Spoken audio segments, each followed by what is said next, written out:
With it looking increasingly likely that this year's NBA season is over, the Chicago Bulls are already in off-season mode and starting to plan for next season. Sources say they're set to begin their search to hire new front office leadership that will replace current Vice President of Basketball Operations John Paxson and General Manager Forman.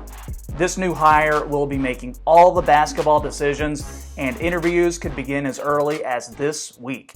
In this video, I'm going to tell you what the Bulls need to do to get back to the playoffs and the steps they should take to become a championship contender once again.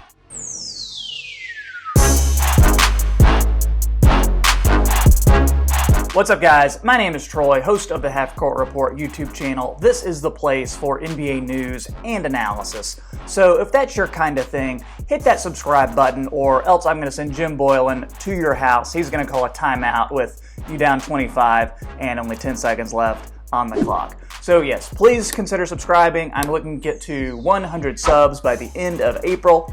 And you can also follow me on Twitter at Half Court Report. So I've been checking my accounts with Indeed and ZipRecruiter, and I have still not heard anything back from the Chicago Bulls about their new front office opening. So I don't know, I guess they're not interested in me for the job. That's okay though. Maybe they have something against basketball YouTubers. I mean, I don't see them doing this Jimmy High Roller or Mike Korzimba, but I see how it is. No hard feelings though. I've got a step-by-step guide in today's video that I'm going to give to the Bulls franchise to get them back on the road to being a respectable team again. So let's begin by getting a quick look at how the Bulls have been for the past few seasons.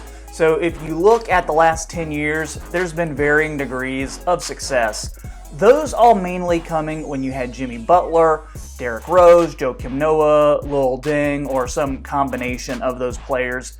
And then of course you had Tom Thibodeau as the coach.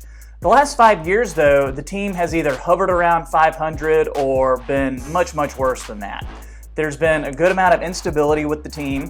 That's in terms of coaching and the players on the roster. As far as the coach, the front office got rid of Tibbs, and after that brought in Fred Hoiberg. He was fired after about 3 years, and then the current coach, Jim Boylen, took over. With the players, they had that 1 year with Rajon Rondo and Dwayne Wade where they ended up making the playoffs. They made that huge trade that sent Jimmy Butler to Minnesota. That trade hasn't really worked out for either team, with Jimmy Butler since moving to Philly and now in Miami. They also signed Jabari Parker. They unloaded him for Otto Porter at the trade deadline a couple years ago.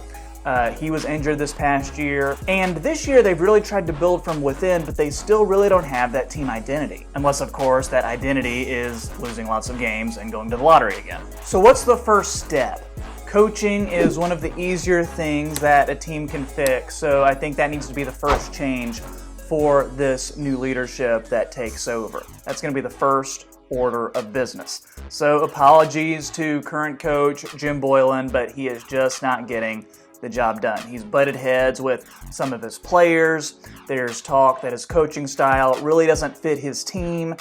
And yeah, if Boylen were to be fired, this would be the third Bulls coach in 4 seasons. And when you do that, it's really hard to get the trust of the players, not to have it be a distraction, things like that, when there's always somebody new in charge. Then you have to answer questions from the fan base and the media. Things like, what is this franchise doing? Do you guys have a plan? But there's something to be said about failing fast and just coming to that realization that, okay, Jim Boylen is not the right coach for this team. Let's cut our losses and let's try to find somebody else. I would look to target Dave Joeger as the next coach of the Bulls. So a little bit of background on him. Joeger last coached with the Sacramento Kings during the 2018-2019 season. He coached them for 3 years. And by his last season there, they were in the playoff hunt all the way to the very end. Joeger's teams have a history of competing on both ends of the floor. He's also a very smart coach. He's a guy who's really good with X's and O's. His players seem to respect him. He's good at managing the strong personalities that you're going to find in an NBA locker room.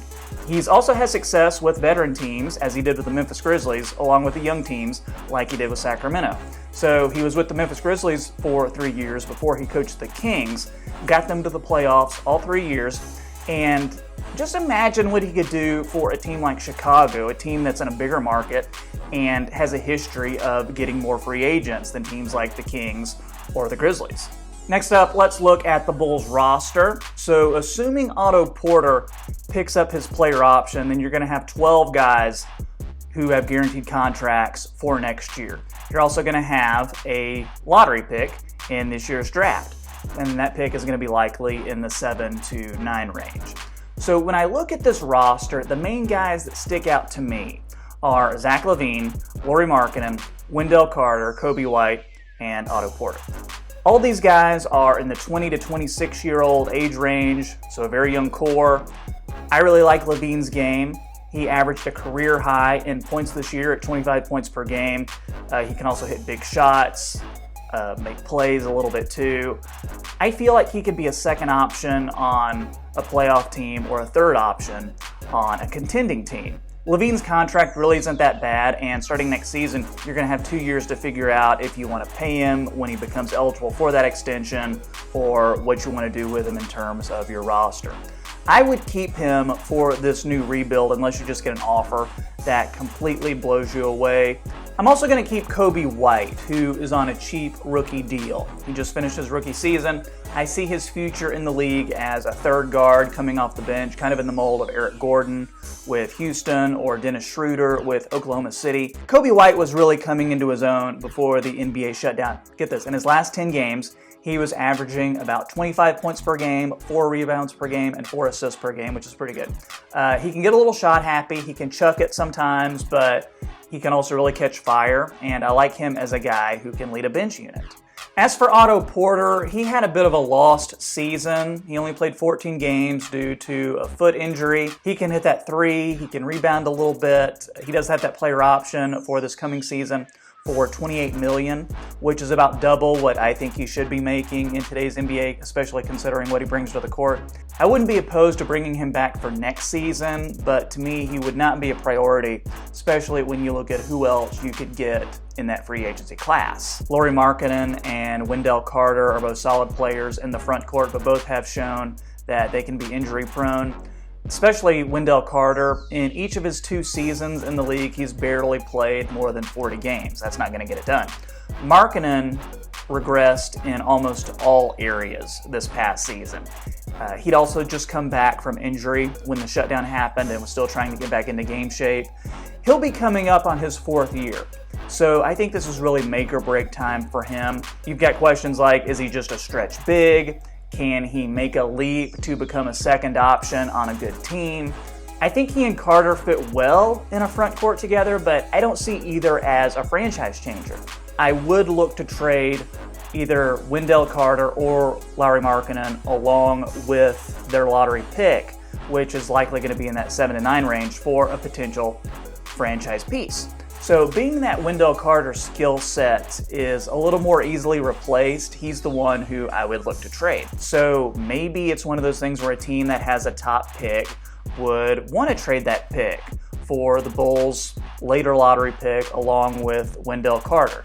Then maybe if you get a top 3 pick, you could pick somebody like LaMelo Ball, who could be your point guard of the future. You'd have your backcourt then with him and LaVine. You'd have Coby White backing them up in both spots. Markkanen stays at the 4. Maybe you get a veteran this coming offseason like Aaron Baines to play next to him in free agency. Then in the summer of 2021, when they've got a lot of that extra money opening up, you've got about 50 to 60 million in cap space by that point. You're going to have guys on the market like Rudy Gobert, Kelly Oubre, who both I think would fit well with the Bulls. Maybe a potential starting 5 of LaMelo Ball, Zach LaVine, Kelly Oubre, Lauri Markkanen, and Rudy Gobert. That looks pretty scary to me. You could move Aaron Baines to the bench along with Coby White, Tomas Satoransky, Thad Young. That's a pretty solid 9-man rotation. Another option, maybe you keep your pick in this year's draft. If so, I like guys like Cole Anthony. Then you could start Cole Anthony with LaVine, Porter, Markkanen, and Carter for this coming year. Coby White, Satoransky, Thad Young, still the bench unit. That's not a playoff team, but you get a year to mesh, you get a year to get better, you get a year to develop this new identity with a new coach, still Dave Joeger in this scenario. And I think it's one of those things where you could pack Wendell Carter along with an expiring contract for someone like Miles Turner or Jusuf Nurkic. You know, this early out, a lot of things can happen. Who knows if either of those teams would want to do those trades, but the main thing is you're giving yourself options. The Bulls are in a good spot. They don't have any bad contracts. They're in a large market. They're in a fun city to play in, and they have lots of tradable assets. They have all their first-round picks, so they're not in a position like the Nets were a few years back where it was hard for them to rebuild because they didn't have the assets to do it.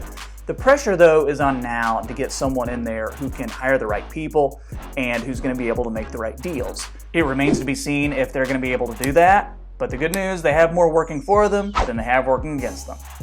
Hey guys, one more thing. Here's some more videos to check out on the Half Court Report channel. I hope you like them, and thanks for watching.